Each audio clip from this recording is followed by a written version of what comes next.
ألم الدورة الفظيع، ألم الدورة اللي كل البنات تشتكي منه. شوفوا، كل مشكلة ولها حل، وخاصة المشاكل اللي تتعلق بآلام الدورة، المشاكل الثانوية اللي تسبب الألم حق الدورة له علاج، في كل مكان لها علاج.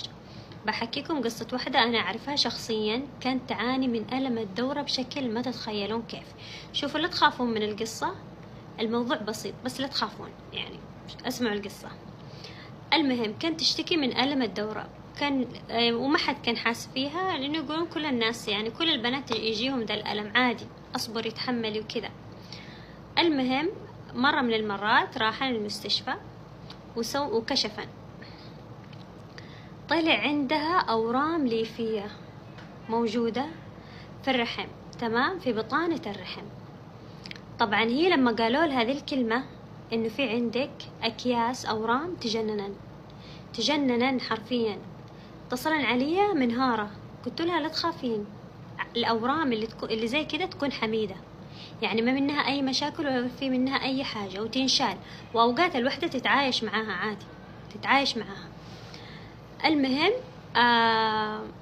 هي كم مرة خايفة، وخلاص حسن إن نهاية الحياة، أورام يعني ذي الكلمة تخوفنها مرة. والموضوع طلع جدا بسيط.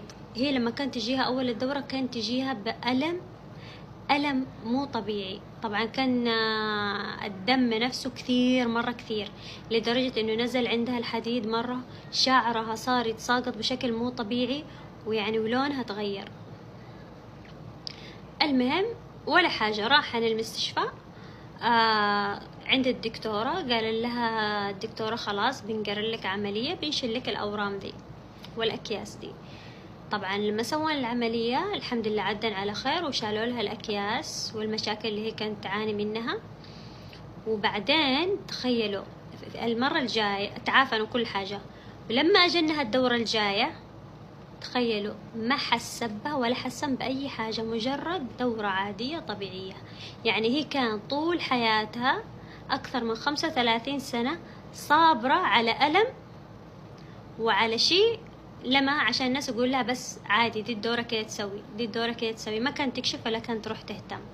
فأغلب البنات دائما أنا أقول الألم اللي مو يعني الألم اللي مرة ما يحتمل، أوكي، ربي خلق دي الحاجة فينا، لكن ألمها محتمل. الشيء اللي أنتم ما تقدرون تتحملوا إنه أبدا، ده شيء مش طبيعي، ده شيء مش طبيعي. لازم تروحين تكشفين وتشوفين. بعضهم يكون عندهم التهابات، أي مشاكل ثانية، يعني حاجات تتعلق بمشاكل الرحم أنا ما عندي أي فكرة عنها صراحة.